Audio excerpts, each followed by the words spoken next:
Pulse కి స్వాగతం. ఈరోజు వార్తల్లోని ముఖ్యాంశాలు. రాష్ట్ర ఉత్సవంగా ఆంధ్రప్రదేశ్ అవతరణ దినోత్సవం ఘనంగా జరపాలని జగన్ సర్కార్ ఆదేశాలు.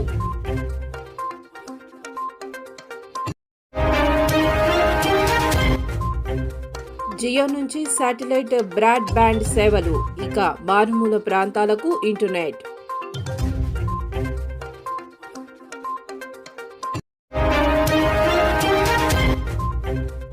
వ్యభిచారం క్రిమినల్ నేరమే, ప్రభుత్వానికి పార్లమెంటు కమిటీ సిఫారసు.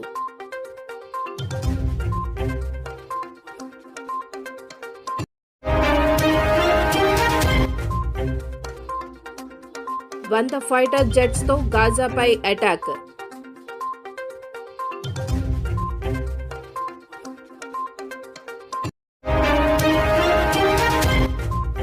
లూటీలు, దోపిడీ, లైంగిక దాడి కేసుల్లో ముస్లింలు నంబర్ 1. అసో ముస్లిం నేత బద్రుద్దీన్ వివాదాస్పద వ్యాఖ్యలు.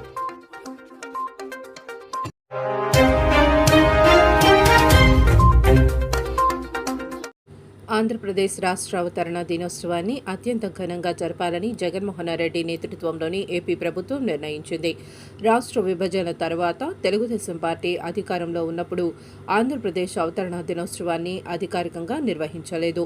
రాష్ట్ర విభజన అమల్లోకి వచ్చిన అపాయింట్ డే అయిన జూన్ 2ను రాష్ట్ర అవతరణ దినోత్సవం కాకుండా నవనిర్మాణ దీక్షగా చేపట్టేవారు. రాష్ట్ర విభజనకు వ్యతిరేకంగా బెజవాడ బెంచ్ సర్కిల్ వేదికగా రాష్ట్ర ప్రభుత్వం నవనిర్మాణ దీక్షలు చేపట్టింది. అయితే 2019లో అధికారంలోకి వచ్చిన వైఎస్ఆర్ కాంగ్రెస్ పార్టీ రాష్ట్ర అవతరణ దినోత్సవాన్ని అధికారికంగా ప్రకటించింది. తెలంగాణ, ఏపీలో కలవక ముందు ఉన్నప్పటి అవతరణ దినోత్సవం రోజు నవంబర్ 1వ తేదీని అధికారికంగా ప్రకటించింది. ఈ మేరకు ఉత్తర్వులు జారీ చేసింది. దీనికి సంబంధించి అన్ని జిల్లాల కలెక్టర్లకు, ఎస్పీలకు సాధారణ పరిపాలనా శాఖ నుంచి ఆదేశాలు జారీ అయ్యాయి. తాడేపల్లిలోని క్యాంపు కార్యాలయంలో ముఖ్యమంత్రి జగన్మోహన్ రెడ్డి ఉత్సవాల్లో పాల్గొనున్నారు.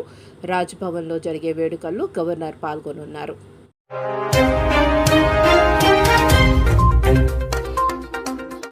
దేశంలోని అతిపెద్ద private telecom Reliance Jio satellite ఆధారిత ఫైబర్ సర్వీసెస్ను విజయవంతంగా అమలు చేసింది. దేశంలో ఇప్పటి వరకు ఇంటర్నెట్ సదుపాయం లేని గ్రామాలకు వేగవంతమైన బ్రాడ్బ్యాండ్ సేవలు అందించడమే లక్ష్యంగా దీనిని అమలు చేసినట్లు రిలయన్స్ జియో ప్రకటించింది. దీనిని జియో స్పేస్ ఫైబర్గా పిలుస్తున్నారు. భారత మొబైల్ కాంగ్రెస్లో ప్రధాని నరేంద్ర మోదీ సమక్షంలో శుక్రవారం దీనిని విజయవంతంగా ప్రదర్శించింది. దేశంలోనే అత్యధిక సబ్స్క్రైబర్లను కలిగిన జియో ఇప్పటికే Jio fibre, Jio air fibre వంటి బ్రాడ్బ్యాండ్ సర్వీసులను అందిస్తుంది. ఇప్పుడు వీటికి అదనంగా జియో స్పేస్ ఫైబర్ను కూడా తీసుకువచ్చింది. ఈ సేవలతో దేశంలోని ప్రతి ప్రాంతానికి ఇంటర్నెట్ సేవలు అందుతాయని రిలయన్స్ జియో తెలిపింది.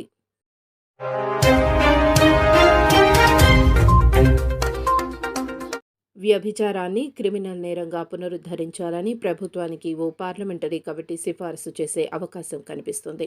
వలస పాలనా కాలం నాటి ఐపీసీ, సిఆర్పిసి, ఎవిడెన్స్ యాక్టులకు బదులుగా భారతీయ న్యాయ సంహిత, భారతీయ నాగరిక సురక్ష సంహిత, భారతీయ సాక్ష్య అధినియంలను తీసుకొస్తున్న విషయం తెలిసిందే.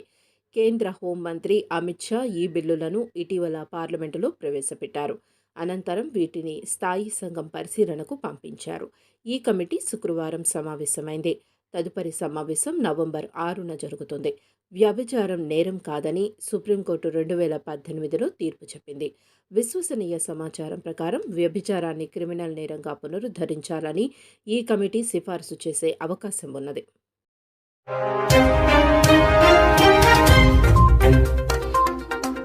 గాజా స్ట్రిప్స్పై ఇజ్రాయెల్ భీకర దాడి చేసింది. శుక్రవారం రాత్రి సుమారు 100 ఫైటర్ జెట్స్తో అటాక్ చేసినట్లు తెలుస్తోంది.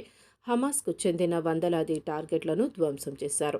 సుమారు 100 ఫైటర్ జెట్స్తో అటాక్ చేశామని Israel air force operations brigadier general Gilad Keenan తెలిపారు.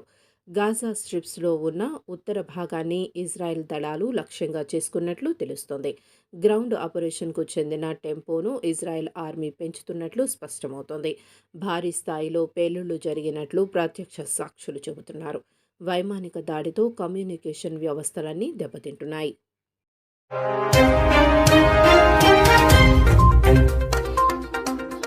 క్రైమ్ రేటులో ముస్లింలు టాప్ ప్లేస్లో ఉన్నారంటూ All India United Democratic Front అధినేత బద్రుద్దీన్ అజ్మల్ వివాదాస్పద వ్యాఖ్యలు చేశారు.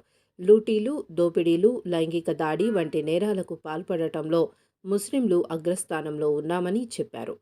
మనం జైళ్లకు వెళ్లడంలో కూడా నెంబర్ 1 అని వ్యాఖ్యానించారు. చదువు లేకపోవడంతోనే ముస్లింలు అధికంగా నేరాలకు పాల్పడుతున్నారని పేర్కొన్నారు. ఈ వ్యాఖ్యలపై అస్సోంలో తీవ్ర దుమారమే రేగింది.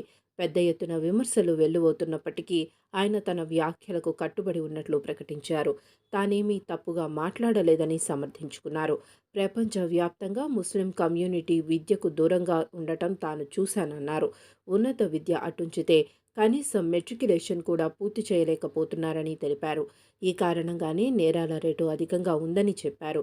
బహిరంగ ప్రదేశాల్లో మహిళలను చూచినప్పుడు తమ కుటుంబాల్లో కూడా మహిళలు ఉన్నారని యువకులు గుర్తుంచుకోవాలని సూచించారు.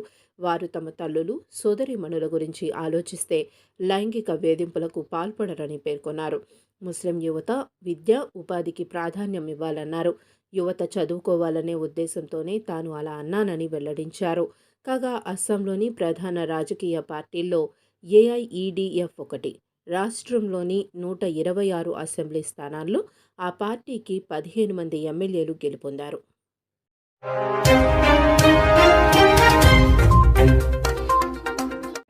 వార్తలు ఇంతటితో సమాప్తం.